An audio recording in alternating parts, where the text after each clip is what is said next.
Sisters who watch. Sisters who watch. Sisters who watch. The summer I turned pretty. Hey, y'all, hey, welcome to Sisters Who Watch. Hello, I'm Shelby. And I'm Laura, and we're sisters who watch everything. TV, movies, sports, concerts, and even corny love shows. We love to watch, and we love talking about it even more. Today we're watching The Summer I Turned Pretty.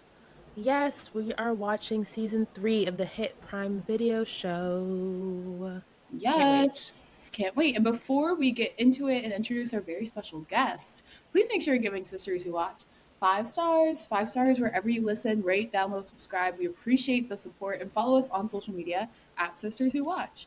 Okay, Shelby, can you introduce our super special guest today? Yes, I am thrilled that we have Sierra Selby from the On the Bar podcast here with us today. Welcome. Hello. Hi, I'm so excited.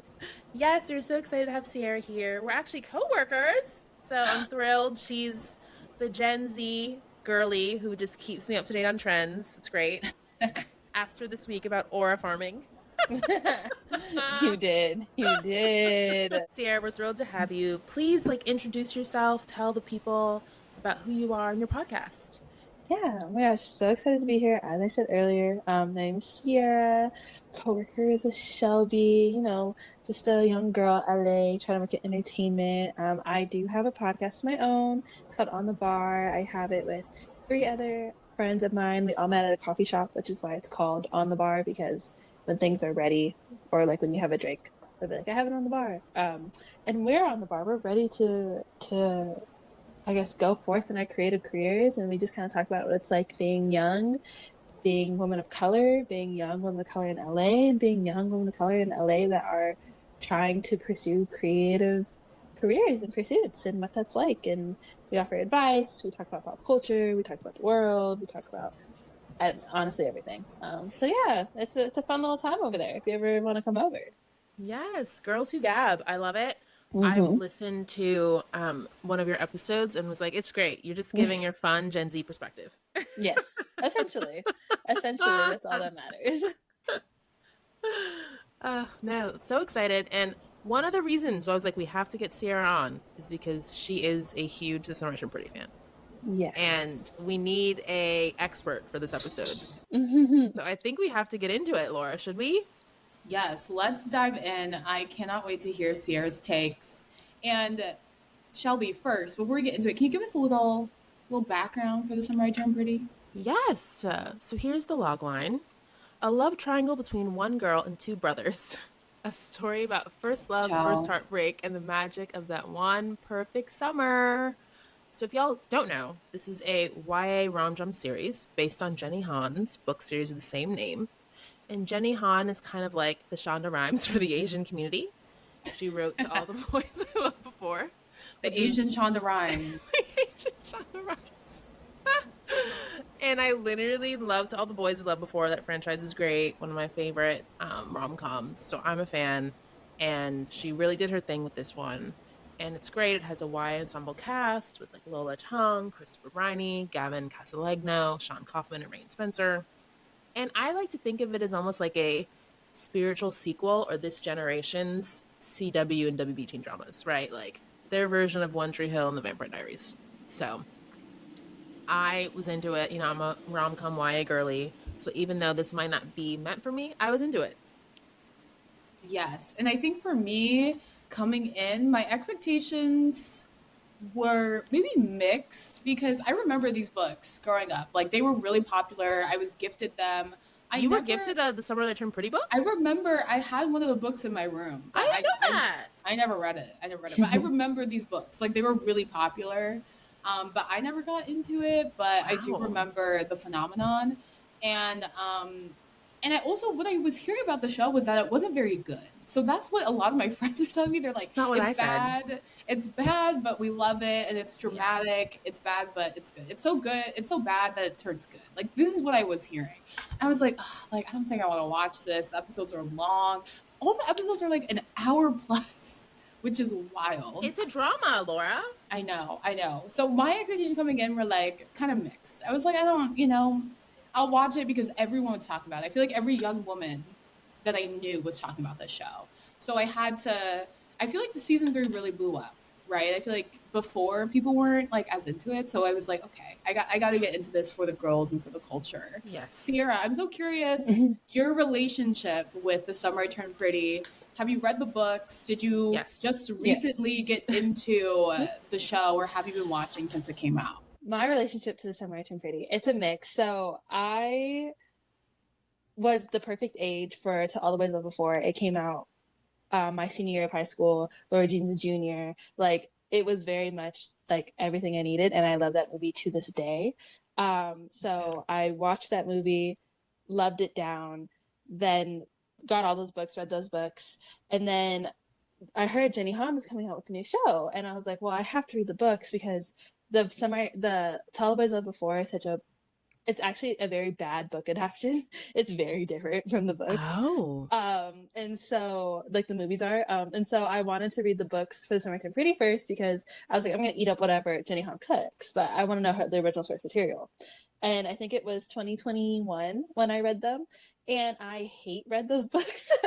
I, like, read them. And I remember just feeling, like, so much anger towards Belly and anger towards the situation that I was reading. But like it was like a car crash. Like I was like, I can't not stop. Like I didn't DNF the books. I finished all 3 of them, but it made me upset. So when the show came out, I was like an adamant hater for the first 2 seasons. I had friends telling me to watch it like left and right. They were like, it's so your thing. You love To All the Boys. You're not watching The Summer I Turned Pretty. And I was like, no, I can't. I was like, I can't. I already read it. I already know how it ends. I know the type of things they get down to in that show. I was like, I can't go through it again. It was too much the first time. And then I got really bored, I think about 9 months ago, and then watched all 2 seasons and I went, oh, this is kind of really good. And then the 3rd season came out and I was like pretty hyped for it. I wasn't like, I didn't have the hype of like waiting a full year for it, but I was like, I'm excited to see how this plays out.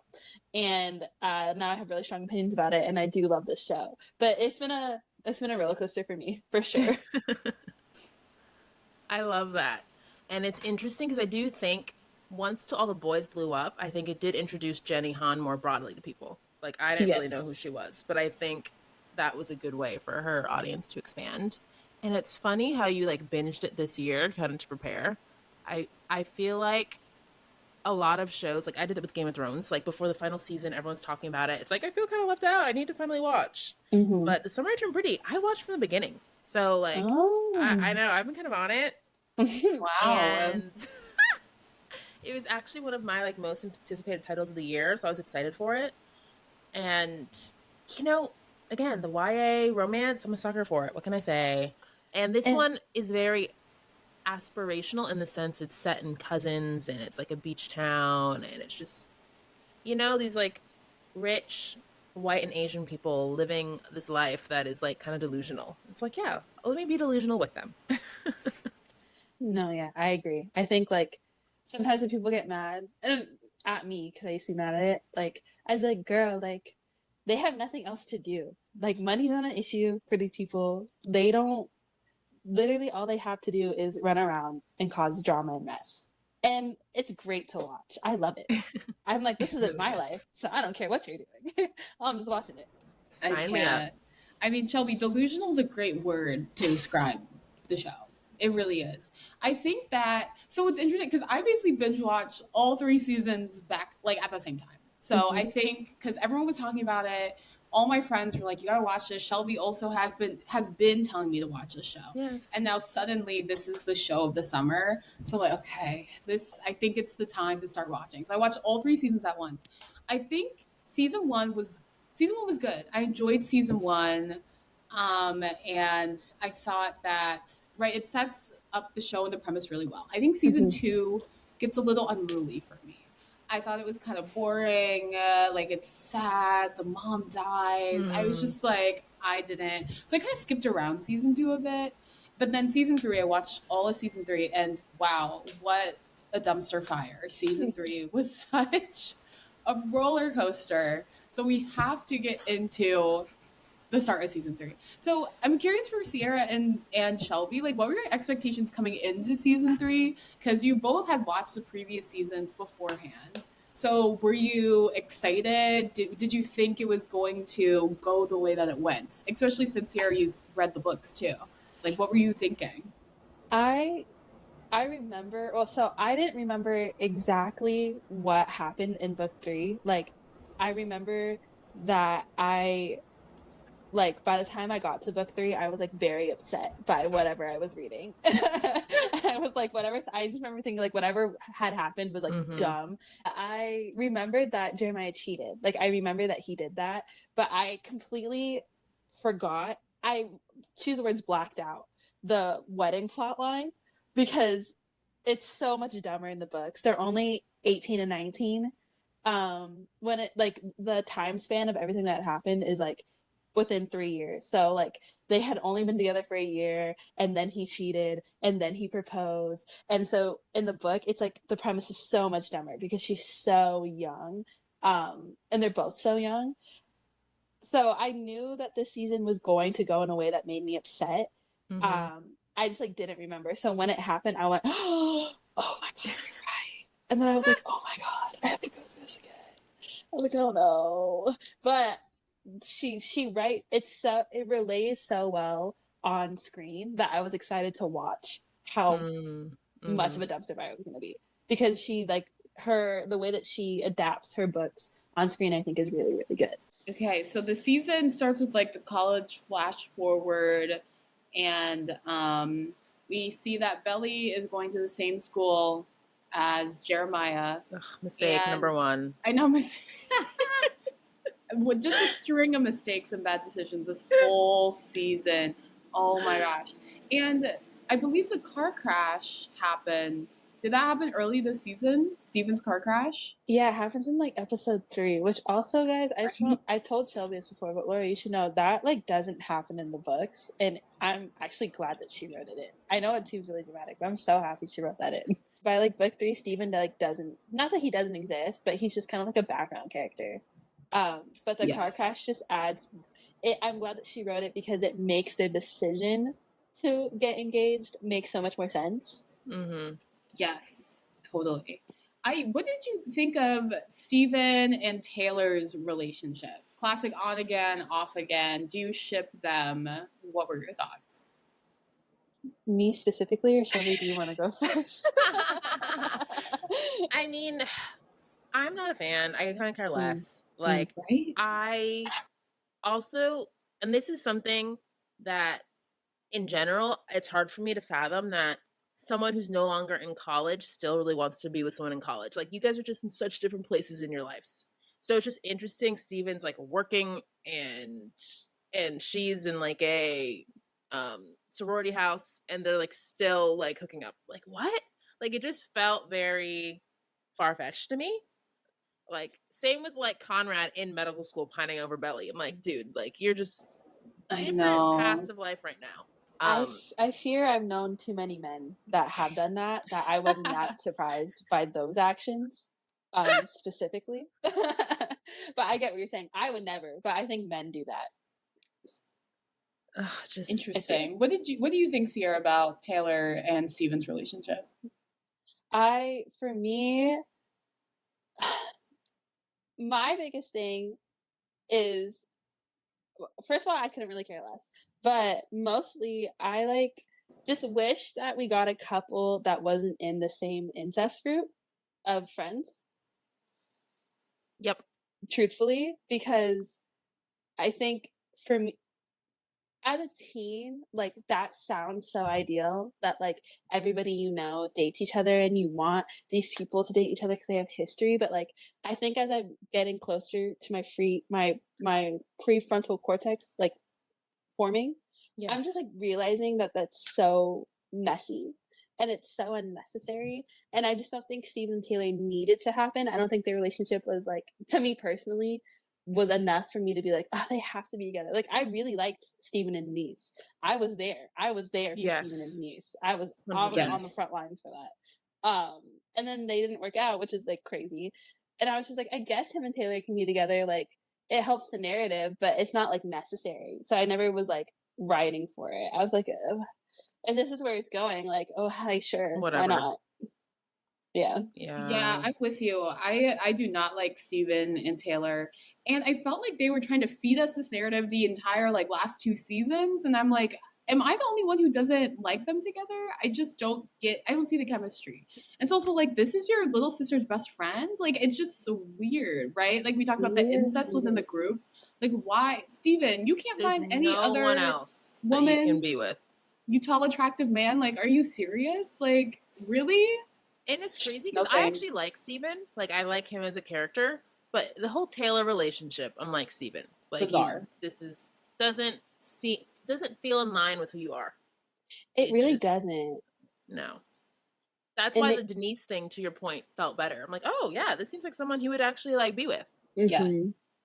Yeah, I feel like maybe that's what it is. Like, I just don't think, even in season 2, when like he's starting, like in season 1, when she just has a crush on him, I'm like, okay. And then in season 2, when they like starts to like each other, I'm like, at no point did I actually think that they like made sense. Right?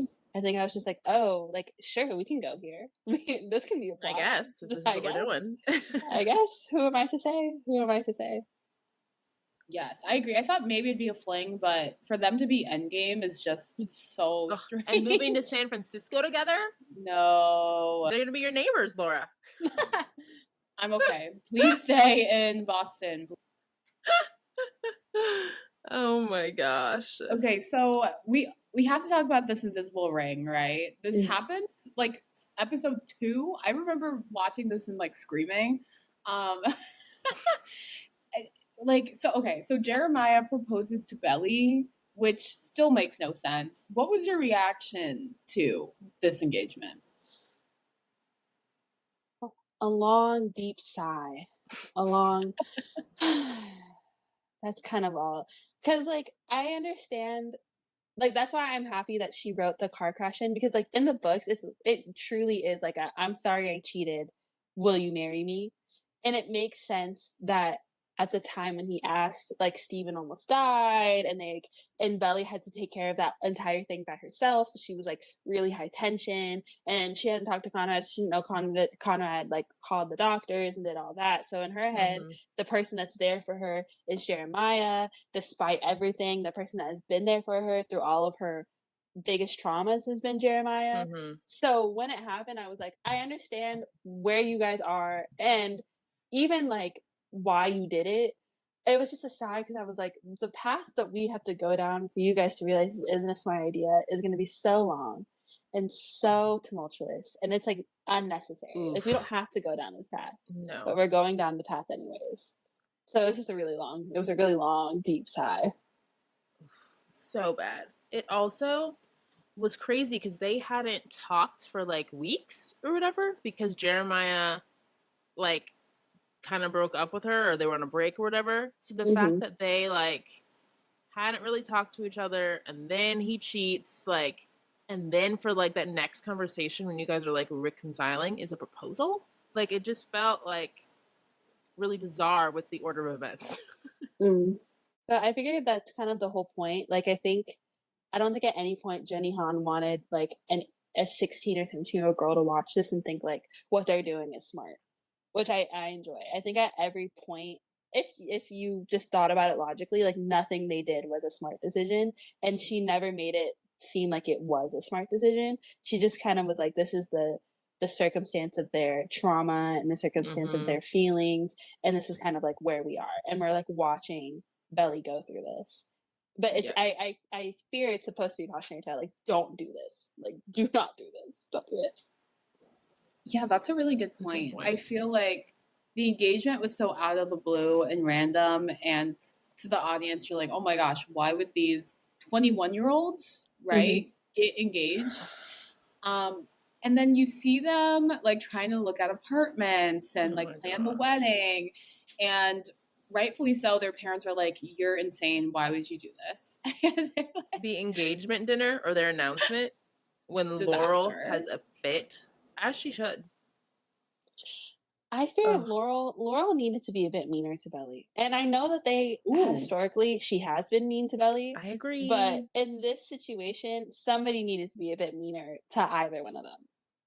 I fear. Because like, it was just crazy, like the way that they were going about it, or even like the engaged the no the anniversary dinner or lunch wherever they were at when she pulled out Mm-hmm. the ring, like the fact that that was like something that was supposed to be for Susanna and Belly yet again, and every single season there's a day that's supposed to be about Susanna that Belly makes about herself and the boys. And as a mom, I just feel like, girl, like you can't hold off, you can't wait, you can't, Mm-mm. like we had to do it like today, like now, like we and really, Mess.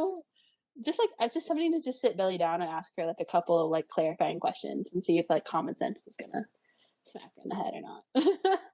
And it's interesting how, Sierra, you were saying that Laurel needed to be meaner to Belly, because I do think, I mean, Belly clearly is, her emotional state is not okay. Like she's a bit Mm-hmm. unstable, because I think Laurel was being so reasonable, right? She was like, I can't support you. I can't support you. And I think she was being like quote mean to Belly, but Belly just could not handle it, right? Yeah. So I fear if Laurel was any harsher and mean to Belly, Belly would literally like collapse and have a mental breakdown.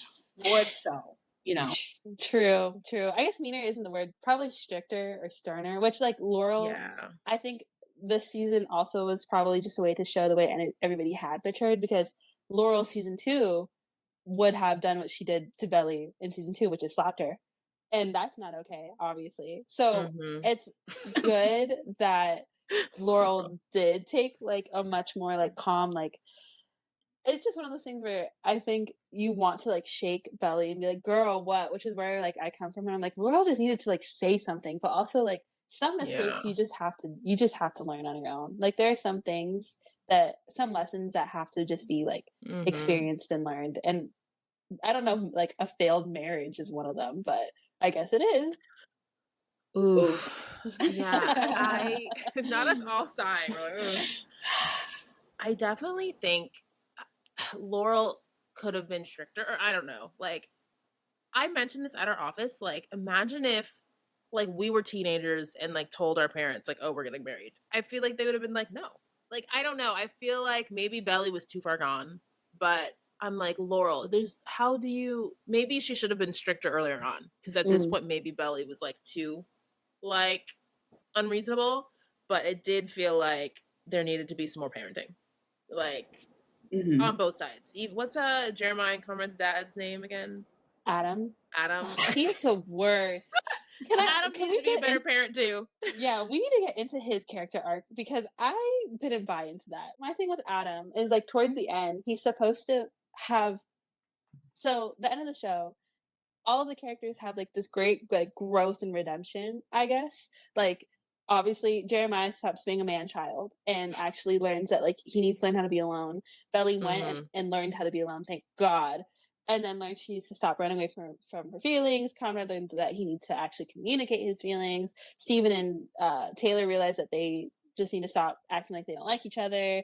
Laurel stops being so outwardly like I guess aggressive about her emotions or things like that. And then Adam is oh not deadbeat, but emotionally like he's emotionally closed off from his sons. He has pitted his sons against each other since I don't know, they were born.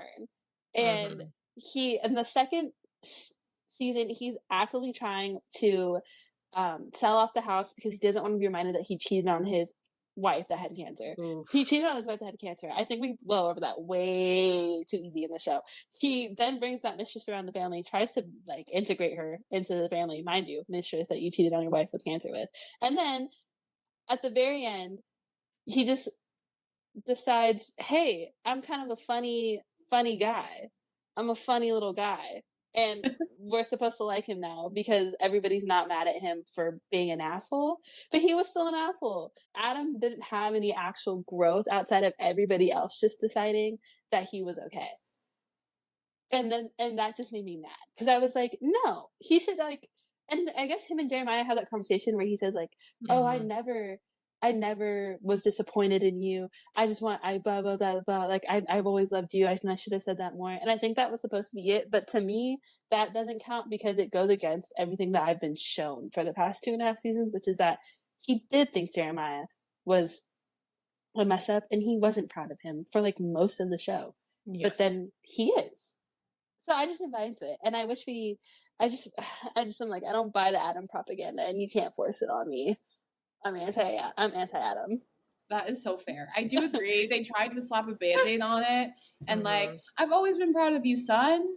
And I felt like that conversation was so whatever. It kind of felt like a throwaway. It didn't feel authentic or genuine. Because he was like, yeah, I'm cutting you off. That was like an episode before, you know? Yeah, now they're all back to normal. Buddy. It felt weird. Yeah. I also didn't like how Jeremiah never found out that Adam's assistant was the one that he cheated on their mom with. Like, I thought he knew that. No, only Conrad knows. And Conrad never told Jeremiah. Like, it feels like a big thing. Like, if Jeremiah knew that, he'd probably like never talk to Adam again. You know, or at least he'd see that relationship differently and maybe understand why like Conrad is like not Jeremiah and Conrad's relationship. It's a big kind of plot hole. We did. That's a good point. Okay, we have to talk about kind of a Friends parallel. I know Shelby watched Friends. Sierra, did you watch Friends? I had a Friends phase when I was like 14, so I do be knowing. Hey, when it was on Netflix, it was like we were all watching it. We had that same phase. So the whole "we were on a break" controversy. Jeremiah was literally on spring break. They get into a fight. Well, Jeremiah picks a fight with Belly because he finds out that, you know, her and Conrad were together on Christmas. But doesn't tell her that's the reason he's mad. He just picks a fight with her. And then he's like, we're done. And then he, like, sleeps with this girl over spring break multiple times. What did y'all think about the "we were on a break" thing? My thing with the whole "we were on a break" thing is I think that Jeremiah genuinely thought that they broke up, and I think that Belly thought they were on a break. And at the end of the day, that's nothing but miscommunication because their fight was super ambiguous. What upsets me more about that situation and what I wish was I just wish it was emphasized more was the fact that no matter what, they still had been together for 3 years at that point. And then 3 days after he thinks they break up, he sleeps with somebody else 2 times. And crazy. Then it comes out, and then he decides not to tell her when he learns that she thought they were never broken up. Which is, I think, information we also don't talk about, which is that she tells him like, "Oh, like I'm so glad like we figured that out." She didn't say that we're back to like nothing. Like I think he knows for a fact that at least she didn't think they were fully broken up, even if he does think that. But again, 3 days after you sleep with somebody else 2 times, and then what's worse is then you find out that you did that because you were mad at her for seeing your brother, something that you didn't bring up to her, something that you didn't care to actually have a conversation about. Those are all bigger red flags to me personally than the whole "we're on a break" thing, because I'm like, it shows that he was willing to just throw away the relationship over some petty stuff, over not wanting to talk to her about important things that immediately shows they should never have even considered getting married in the first place, because he doesn't have the emotional bandwidth to uphold a healthy relationship at that point in time. Jeremiah girls, don't come to me, please. Yeah, I don't understand why people are so mad about this Christmas thing. Am I missing something? Like, nothing happened. They just hung out and watched movies. Like, I don't get why this is such a big deal and point of contention. Like, oh yeah, Belly saw Conrad over Christmas. It's you like, know why it's happened. a big deal, Laura? Because everyone knows that they have a connection. Like, even if it's them spending time, Jeremiah knows that, like, they have an emotional connection. So even though nothing happened, he can't get out of his head, like, oh my gosh, they spent time together. That's literally it. That's honestly what it is. Which, to your point, like, you shouldn't get mad at Belly over that. She didn't do anything. No. It's honestly your fault for trying to be with someone who you know is, like, still into your brother. It's his own insecurity. Literally. Because Belly literally didn't do anything. They hung out. They had a nice time. Right? They're they're quote friends, you know, and nothing happened. No, And I'm like, why is this such a big deal? I don't understand. It just shows that like Jeremiah is so insecure. Like, oh my gosh, Belly spent time with Conrad. Oh that's my my biggest gosh. issue with Jeremiah. Like, it's always been about his brother. He has issues with like their dynamic, right? His brother being the smart one, his brother being loved, his brother being all those things. I fear the one I blame the most are the parents, specifically, not to speak ill on the dead, Susanna, and I already went on a rant about Adam, but Susanna too. Like both of their parents had these preconceived notions about who their sons were, and then put them in those boxes, and then reinforced and reinforced and reinforced. And Conrad was always the older one, the more responsible one, the one that's supposed to watch everybody, make sure everything was okay. He was going to be the successful one. And Jeremiah was the goofy one, and he was happy, and he made sure everybody was having a good time, and he was less serious, and he didn't have to be, and blah blah blah blah. And so that gets to you, as especially as a younger sibling, when your oldest sibling is seen as like the one that's going to like go these really far places because he's the most responsible and he's the most this and he's the most that, and you're nothing but like not a class clown, but for lack of a better word, like their parents from day one have instilled these insecurities in Jeremiah. And it's also on Jeremiah for knowing that, because here's the craziest part too that I think we don't get into, is that Jeremiah knew how Conrad felt the entire time. Like, we can get into Belly and Belly's actions, but at the end of the day, Belly didn't never Conrad, the things that Conrad had said about how much he liked Belly, he never said any of that to That's her true. until the night before her wedding. At any point he had never actually said like the whole like it physically hurts how much I like how much I want to tell her I love her, or like all the things that he had said. But he had told Jeremiah knew the entire time how Conrad felt about Belly. And that's also where his insecurity stems, and that's your fault, because why are you dating her? Because then why are you dating her? Like, that's so crazy. No, literally. And it felt like Belly, you know, she's made a lot of mistakes, but it did feel like Belly was sacrificing a lot for Jeremiah. Ugh. It felt like over and over again she was the one compromising, not Jeremiah. And the Speaking biggest of one, compromises, yeah, the biggest one felt like she was so excited. Belly was so excited to go to Paris and study abroad for a semester, and then she was like, "Oh no, like." This is going to be Jeremiah's last semester. Like, I don't want to leave him. we're engaged. We're engaged. So she decides not to go.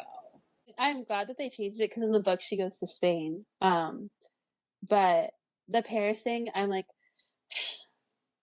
when she said that, and I knew it was going to happen, and I was like, girl, don't. But also, again, there are like so many signs that are indicative that like they should have never gotten married, and the fact that you can't spend 6 months. Most study abroad programs are 1 semester. 6 months away from your significant other. Hey, that's a red flag. Absolutely. 100%. Absolutely a red flag. I will say one thing I did like seeing during the season was Belly and Conrad like shopping together and preparing for the wedding. That was interesting. I did like that. Because Belly's like, oh my gosh, like our parents aren't helping pay, so we have to do everything ourselves. And then Jeremiah decides to not show up and help. He comes trying to impress his dad. Yes. Working late at the firm. I know, disappointing Belly, so she has to do all the shopping by herself. But of course, Conrad's like, I'll help you. Oh my gosh, what a sweet man. And then could be in Stanford, but he decides to stay at Cousins to help Belly. My gosh. And the whole peach scene, I mean, guys. Oh my gosh. Wait, the peach scene is so funny. What do you guys prefer more, the peach scene or the surfboard accident scene? Ooh, good question. I mean, the peach scene was just so insane. I remember watching the peach scene being like, what is happening? It went on for like 2 minutes, and Belly's just like, oh my gosh, it's so eating juicy. A peach, and he's just like, I was like, this is crazy. It's just real. Like Called by Your Name when Timothée Chalamet is eating a peach or whatever. Girl, no. Well, the scene after he gets hurt, are you talking about and when he's kind of like can barely get up and she like has to help him? I think I like that because that's when she realizes that there's something still there. For some reason, it took her forever to like have the realization that, oh, it's not just like oh, Conrad, whatever. But for some reason, it was when he was hurt and she was helping him. That's when she had the moment, like, oh, there is I something still with her. Yeah, yeah, no, I mean, like, sorry, I wasn't in the books, but like her inner monologue, like in the peach scene, she realizes that she still likes him. Well, she realizes she still likes him in the Christmas at Mm-hmm. Christmas. Like, I forget, but that's when she realizes like her inner monologue is something about like how like she realizes like she'll always love a little bit of him. Mm-hmm. And then the peach scene is when she's like, she has a thought, I still love you, which is like different than what she felt in Christmas. I feel like the surfboarding accent is not like her finally having really, it is, but it's more like the culmination of like all these feelings that she was trying to suppress coming Mm. together because of my favorite trope, forced proximity. You know, they had to be real Oh. close together to help her, you know, so she can clean his wound. Mm-hmm. But I also like that one more because it was initiated by Belly. I think in the third book you see Conrad trying really hard, and at least me Mm-hmm. personally, in the third season as well. Like personally, by like halfway through the season, I was like, Conrad, bro, you Gotta get gotta give over up. this girl. You gotta give it up. Like It's it's Take too it not. much. down. It's She's too. giving you nothing. Yeah, it's just giving you like you have to give it up. So it's nice when she actually reciprocates a little bit Yes. because then you realize like it's kind of like when you have a crush and you're like, is it all in my head? Is it all in my head? And you realize it's not all in your head, and it's kind Mm-hmm. of gratifying to see. Yes. That's a good point. And that was something that annoyed me with Conrad this whole season. Like, it was crazy how nice and sweet he was being and still pining after Belly, even though she would destroy him at every single second. Mm-hmm. Like, Mm-hmm. particularly, what was it like the night, the evening before her wedding? They're doing the bachelorette party on the beach. He professes his love for her, and she knows she feels something, and she like destroys him and is like basically talking about how she doesn't feel for him at all. I was like, girl, I'm like, how can Conrad still like you after that? I feel like all the characters on the show were like, Conrad, what's wrong with you? You're pressing your love for your brother's fiance the night before their wedding. And I agree. It's like, Conrad, keep that to yourself, right? She's marrying Jeremiah. You lost. You lost. Like, I literally was like, what is wrong with this man? She's not showing you any signs.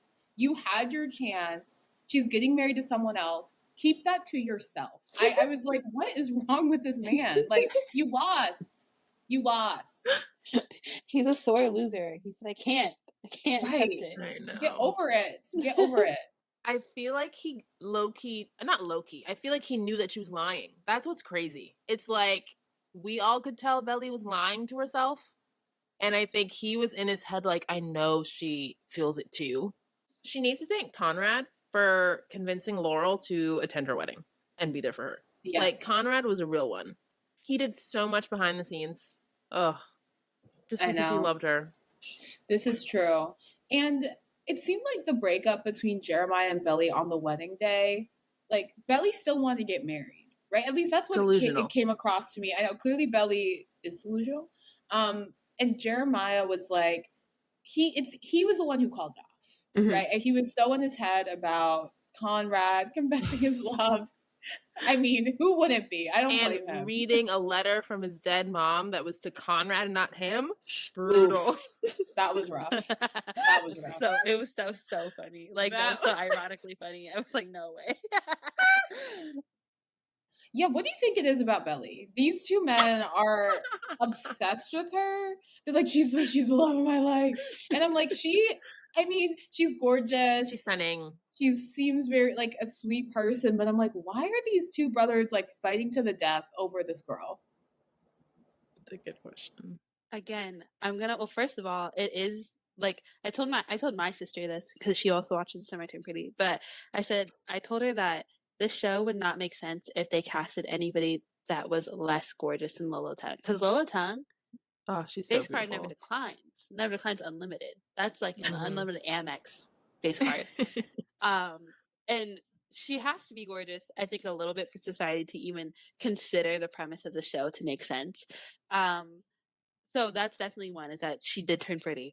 I think the biggest thing is I'm gonna bring it back to Susanna. Like literally, Susanna. Like I feel like people forget how meddling she was in some of the flashbacks towards her want of Belly to marry either one of her sons. Like a little weird. Interesting. Which is like why I also think the conversation Belly and Conrad have in the very last episode is super important, because it is true. Like Belly's been told since she was born, since Conrad's been like what 3 or 4, since Jeremiah's been 2, like, oh my gosh, like she'll marry one of you guys, like blah blah blah blah blah. And then the person that's telling you that's like, oh, okay, whatever, dies.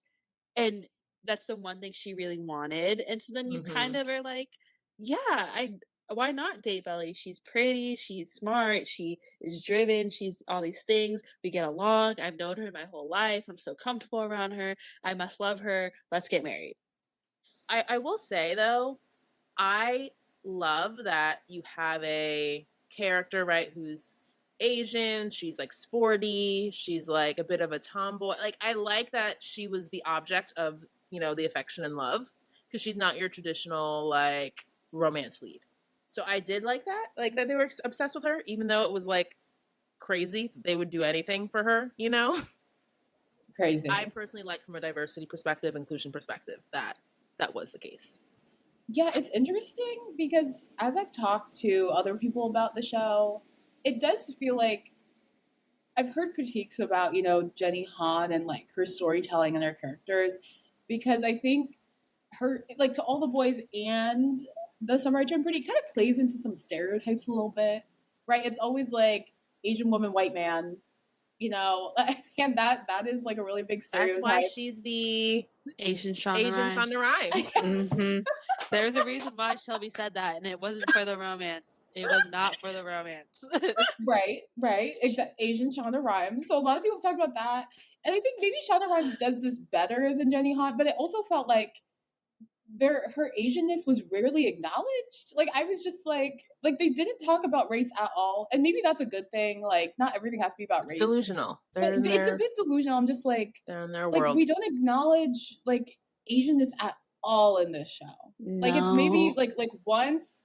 Like I remember in season 1, Susanna was like, "Oh, Laurel, you're not going to age. You're Asian." She said something like that. And then when Belly was in Paris, she was like, "This is an Asian household. Take off your shoes." Yes. And I was like, so we talked about being Asian twice. And then there's a storyline, I think season 1 or 2, when Steven was like, being a waiter to these old white men playing cards. Club. And they were like, "Oh, he's so smart. I know this Chinese guy who's so good at math."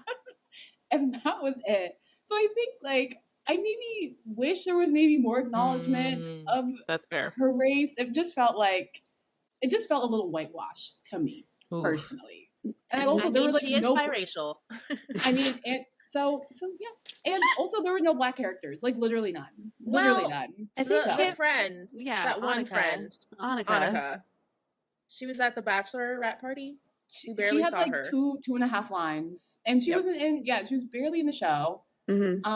So yeah, I do wish I was like Denise couldn't have been black. Like I was just like, Denise looks ethnically ambiguous. Denise is ethnically ambiguous. In my head, she's Latina, and that was actually I was gonna get into that because that's honestly the other reason why I was really there for Steven and Denise was because I need a non-Asian ex-white person in one of Jenny Han's properties. I mean, she has. I always tell Shelby this. She has another show called XO Kitty that's like a spinoff to all the boys, and everybody in that show is Asian because it's set in South Korea. So if you want more, but I agree. I think the thought is that this is not a show about being Asian, that she just happens to be Asian, which is like, there was always that argument of like, why do all of our shows have to be centered around our race? Why can't we just have like, white shows are never about how they're white. Yes. They're just like, they just happen to be white. A white show with an Asian lead. Yes. Very that. Mm-hmm. Very that. That's honestly what it is. But yeah, I agree though, because then it just makes it feel whitewashed. Because I'm like, is this really the representation that we want to see on screen? Yes and no. Like, I don't know. Mm-hmm. Yeah, it is tricky because I'm like, yes, I love how she's just an Asian girl living her life and there's no acknowledgement of race, right? Like she's just a girl. She's not an Asian girl. She's just a girl. Mm-hmm. But it's also like, I wish there was just some acknowledgement of culture. Like it felt, just That's like so I feel like you true. could put a white person in place of Belly, and the show would have barely changed. Oh, Right? yeah. Exactly. Do you have any Asian friends? No, Not there that were you like have no to, Asian but people besides the family. Everyone Yeah. else on the show was white. interesting. Everyone else on the show was Yeah. white. Yeah. Except Denise.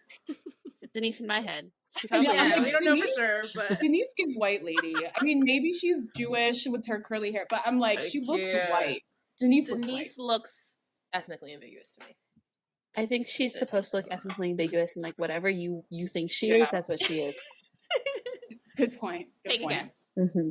We somehow have not talked about Belly in Paris, and we have to talk about this.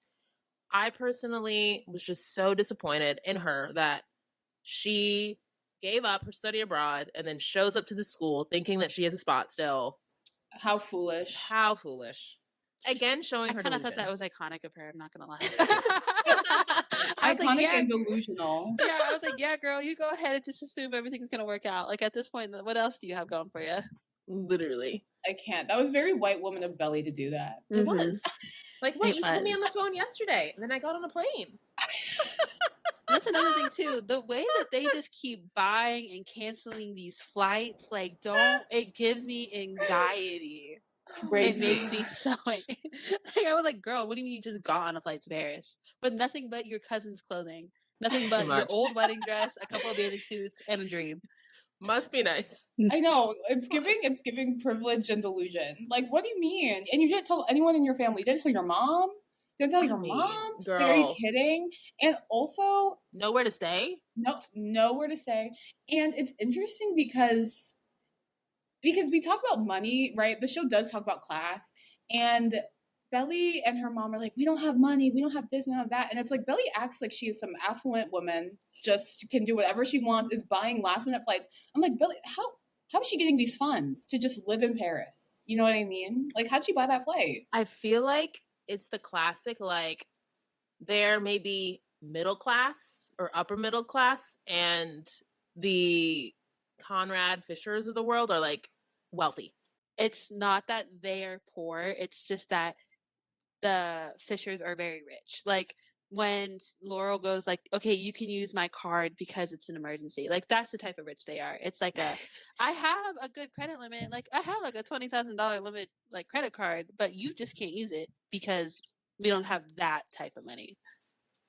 That is so funny. That's a great point. Yeah. Sierra, what did you think of Belly's little stint in Paris? Because as I was talking to some of my friends, they're like, oh yeah, this wasn't in the book. This is completely new.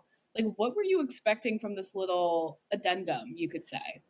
For me personally, I was happy because here's my thing. Here's my thing with Belly is she just doesn't know how to be alone. And I think this is like a really good lesson for a lot of young girls is how to be alone. And so while it was irresponsible of her to do that, I was so happy that she just went because she just followed her heart. She followed what she wanted to do. She followed what she needed to do. And she knew that she needed to learn how to be alone. And that was how she learned how to be alone, was by doing that. And so I was happy for her. I was like, girl, you're better than me because I studied abroad in Paris and I was so anxious when I was there. I was like if my bag got stolen my first day of Paris, that bag's gone. I wouldn't have done what she did. Just because I was so anxious and scared. So I was more like, damn, like she's really doing it. And I was really proud of her. That was like one of those moments where I was like, this is what I want to see. Like I want to see her figure out who she is, do something a little crazy that doesn't have to do with like these two white guys, and just like have an experience that isn't like around or revolve around this white family and these rich people and all these guys in her life. Like she's having her first own experience. And so I was happy for her. I was happy that she did it, and I was like, she'll figure it out. She'll figure it out, you know? Yeah, she needed to get out of the cousins bubble. I 100% agree. Belly in Paris was honestly my favorite part of the season because there was way more diversity. First of all, I like the new friend group. Oh my gosh, a Black person with lines, crazy.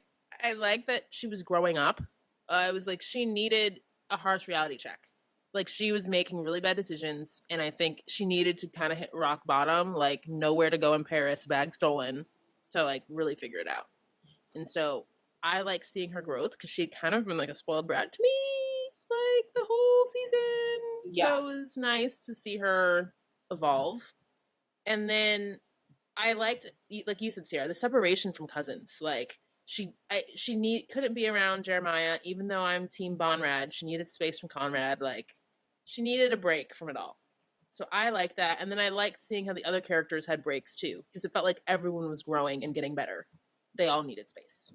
Yes, I think that's a great point. I coming in and seeing like the preview of the final like 3 episodes, I was like, what is this? What am I watching? I was not excited about it, but I was pleasantly surprised because Belly was so clearly just so traumatized by this white family and her whole world has been consumed by these 2 boys. Yes. And it's like she didn't know who she was outside of this dynamic and her family and the Fishers.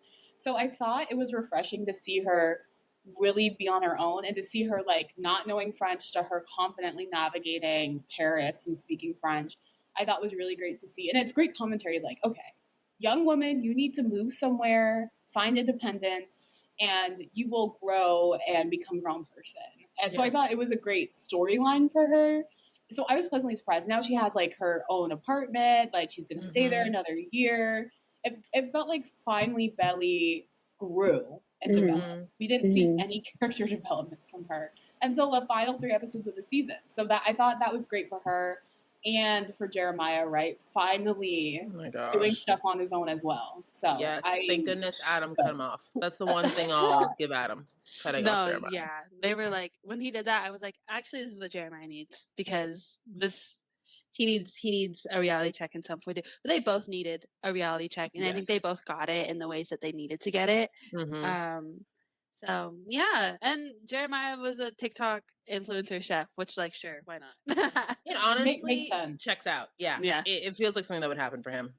Absolutely. And when Conrad decides to surprise Belly and sit on her doorstep in Paris for a conference in Belgium, what did you guys think of this? I bet, Shelby, you were very excited as a Bonrad fan. Oh, yeah, I was thrilled, but I was worried because I thought Belly had moved on with Benito. Oh, I knew that her and Benito weren't together anymore. Well, only because somebody had like put a timeline of like her and Benito's relationship versus when Conrad shows up. And like they weren't explicit with it in the show, but essentially like Benito asks her to go to Mexico in March for April, or in April for May, like one of the two. And then it jumps to her talking about graduation, which is in May. So she didn't go, which I think is like the imperative. Like if she had gone, they would have been together because that was like the next step in their relationship. So her not going was like we're not together anymore. They also talk about it in the books. So I was like, like I didn't think she was gonna be with Benito, though I did like Benito and I thought that he was really cutie patootie. And I kind of was like, for a second there, I was like, Belly, like imagine a world where like you're not dating a Fisher boy. Like, isn't that fun?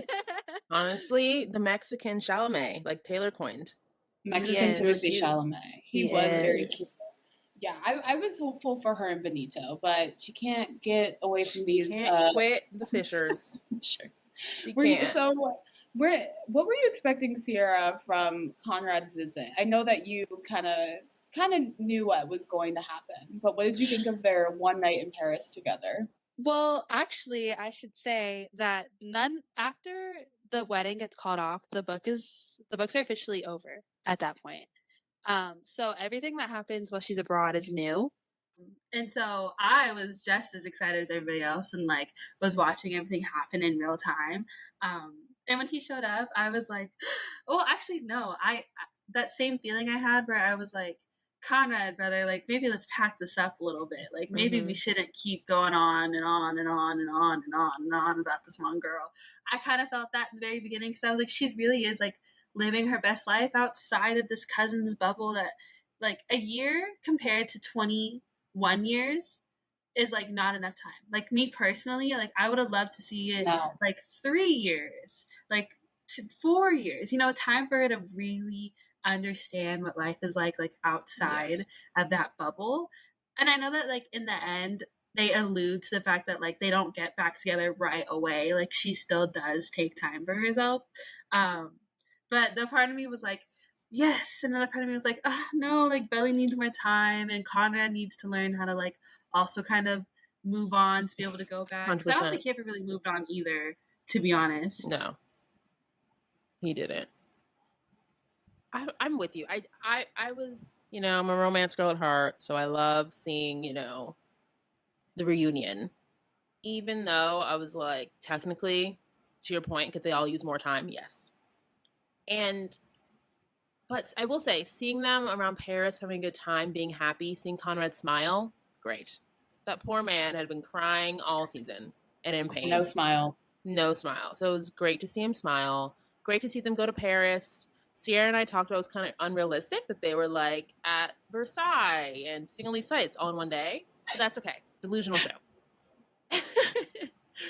But the craziest thing to me was after such a wonderful day, wonderful dinner, like friends are joking, they're like bonding. They're all like, oh my gosh, Conrad, this is the guy. They go home, they sleep together, and then Belly kind of not kind of, she tells him to leave. I was like, this is too much. I was like, Conrad, you need to get over her because this is too much. She's not in the headspace, no. No. What do you think that was about? Yeah, Sierra, go ahead. Oh, sorry. That's what I was saying earlier. Like, I think that conversation was so important because I had said this once to Shelby, but Conrad has had essentially 5 years since their initial breakup to go to therapy. He's also older than her. Mm-hmm. Not that men usually mature slower, but he is older than her. Yes. So that's something else that I feel like we should consider. Mm-hmm. But he has had 5 years to unpack his mother's death, to unpack how he handled their breakup, to unpack how he feels about her, to unpack how he feels about her and Jeremiah, to go to therapy, to do all these things. And so he's coming at this with like this, I've healed, I know exactly what I want from this, I know blah, blah, blah. And Belly, respectfully, has not had any of that time. She spent the immediately after they broke up, she got into a trauma bond relationship with his brother, and then never actually fully dealt with the death of a very close person in her life.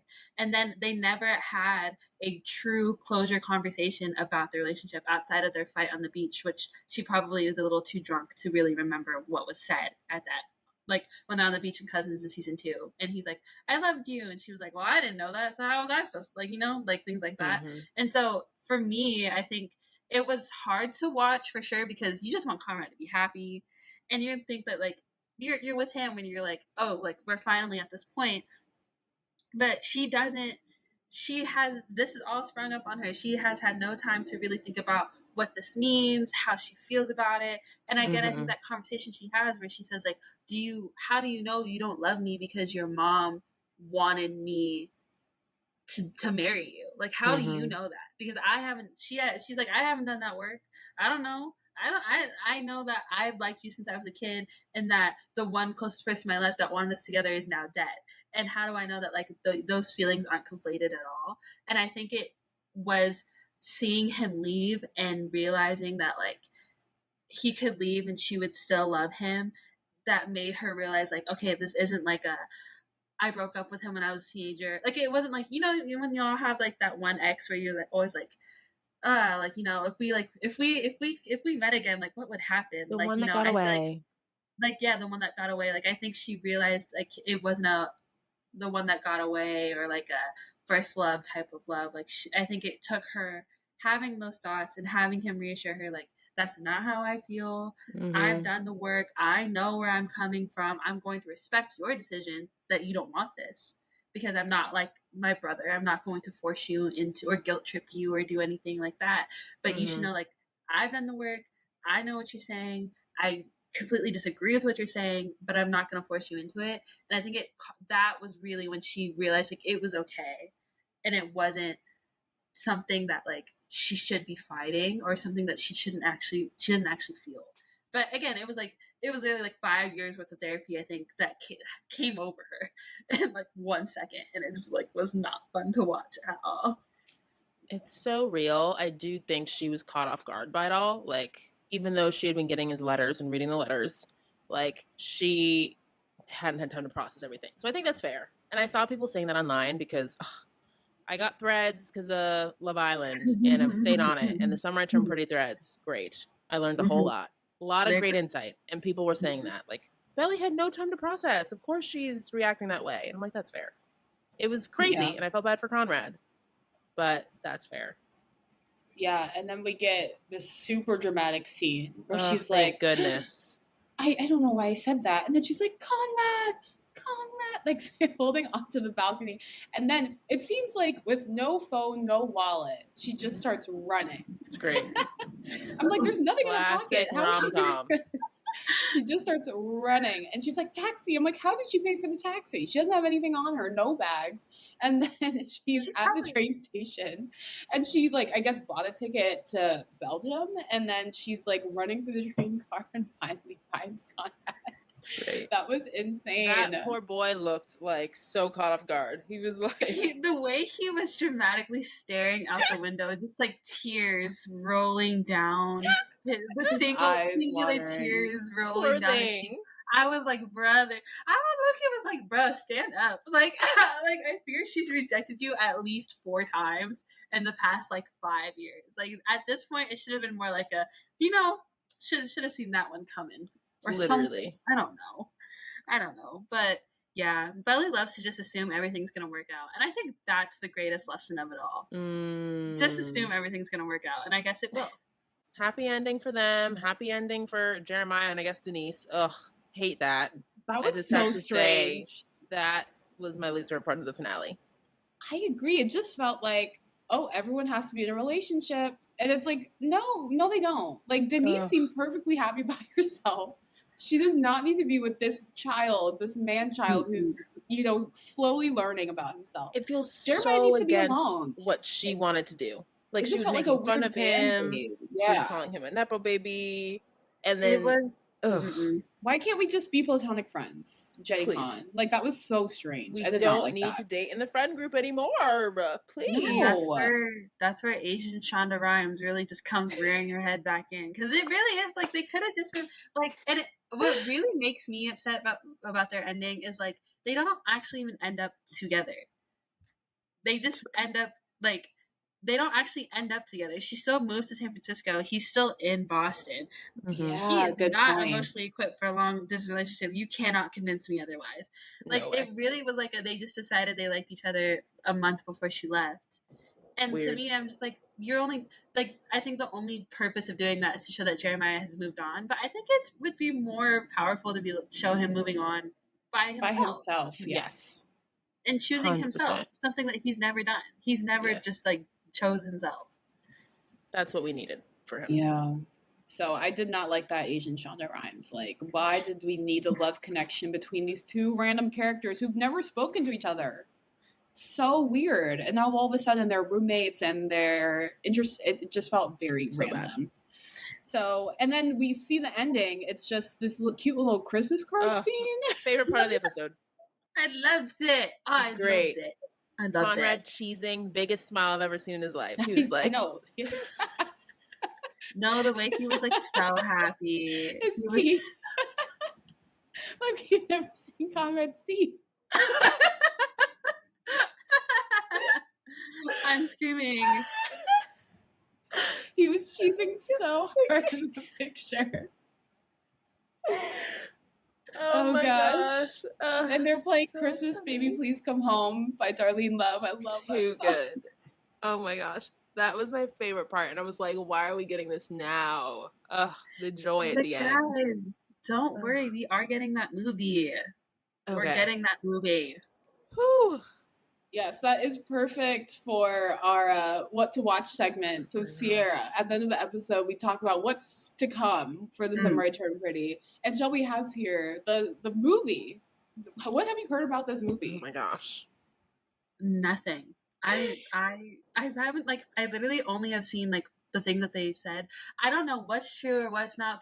I thought that they already filmed it because that would make sense to me, because I just don't think, like, the way that both Chris and Lola are already moving on to other projects, it doesn't make sense to me that they still have an entire movie to film. So I thought they already filmed it. On all of their interviews, they've said they haven't filmed it yet. I think I know what it's about. Just because there's well, it's like it's like a book spoiler, so I don't know if we want to go that far into it. We should. We I should. think, yeah. Okay, so in that 3-page epilogue I was talking about earlier, the actual ending of the book of the epilogue is Conrad and Belly get married, and so the last like paragraph is their wedding. Can't wait. And so that's like the biggest thing that's missing, because it's written like they get married, and we see their like their whole thing is like they jump into the ocean together in their wedding clothes, and it's like super cute, whatever. So I think that's what the movie's going to be about, is them getting married. We saw also in the book you get to read Susanna's letter to Belly, because Susanna wrote 3, Jeremiah, Conrad, and Belly. I guess and Stephen too, but irrelevant. And we never get to read Susanna's letter to Belly, which is also important. And so I think the movie's going to be about that. What like drama I have to endure, I don't know, and I don't want to think about it, or else I'm going to get like a rash. I'm going to get like upset. Please. Oh my gosh. Oh, some people love that. Yeah, I hope it's the wedding. I thought initially it was going to be like a spin-off of, all of them living in San Francisco or the Bay Area, because Conrad's at Stanford, Steven and Taylor and Denise are moving. That's what my mind went. I was going to be like, oh, the summer I turned pretty, but the Bay. I mean, it could be. It could be like them in the Bay now. Yeah. But just like Conrad and Belly are getting married. Yeah. That's what I thought they were going to be. Yeah. But I will say, so sorry. Go ahead. No, I was like, but I looked on IMDb and it said the Summer I Turned Pretty movie in development. And I'm like, y'all would drop that you're making a movie and only be in development? Like, you haven't made it yet? Like, that's crazy. We're going to have to wait years. Season 3 of The Summer I Turned Pretty a wait or watch? Do we recommend it? Yes, it's a watch. What do you think, Sarah? It's definitely a watch. It's 1,000%. Well, okay, it's a watch, but like, if you listen to this entire podcast and at any point you got irritated by the things we were saying, like, I actually don't like. There are some people who aren't gonna find joy in this, and that's fine. But I think the majority will. If you like some mess, if you grew up in the early aughts at all, you will love this show. Yes, I do think it's very nostalgic. I do think. I mean, like Shelby told me, like, this is like the millennial YA of today. It does feel very like era. Gossip Girl, One Tree Hill era, but today. And we don't have a lot of shows like that. And apparently they filmed it in North Carolina or South Carolina, so very One Tree Hill. Very One Tree Hill. So I do think it's a watch, but it's a hate watch. Like, it's not like, oh my gosh, like. I mean, hate watch is in, like, to be a part of the conversation, like, it's frustrating. You hate all the characters. Like, I enjoyed it for what it was, but it's mostly so that I was a part of the conversation. That's what I would say. That's fair. But, yeah, I don't know. Actually, I think everybody should watch it. I actually take back what I said. Everyone should watch it. I think everybody should watch it, and I think everybody should just have fun and just don't take it. Don't take the show seriously. They don't take it seriously. Don't take the show seriously. 100%. Exactly. But before we end, please tell the people where they can find you and follow you and your pod. On the On the Bar podcast, On the Bar pod on Instagram, and On the Bar on Spotify and Apple Music and YouTube and anywhere else you get podcasts, I believe. And TikTok is On the Bar pod as well. Yeah, you can just catch me over there. We make fun content. It's really, really fun, and sometimes we talk about movies too. Not all the time, so I'm not promising that, but sometimes we do. But yeah, it's just been so great to talk about this show. As you can tell, I have a lot of opinions. I love it. Thank you for bearing with me through all technical difficulties today. It's been greatly appreciated, and I just had such a fun time. Thank you so much for having me. Yay! Yes, thank you, Sierra. Go support and follow her and On the Bar podcast, y'all. And if you enjoyed this episode of Sisters You Watch, please make sure you're giving us 5 stars. Yes. 5 stars wherever you listen. Rate, download, subscribe. Follow us on social media at Sisters You Watch and give us a follow there. Yes, and we really want to hear from y'all. So DM us, comment, all the things. Email us at sisterswhowatch.com. We're so grateful for the support. Thank you so much for tuning in. Stay watching. Stay watching.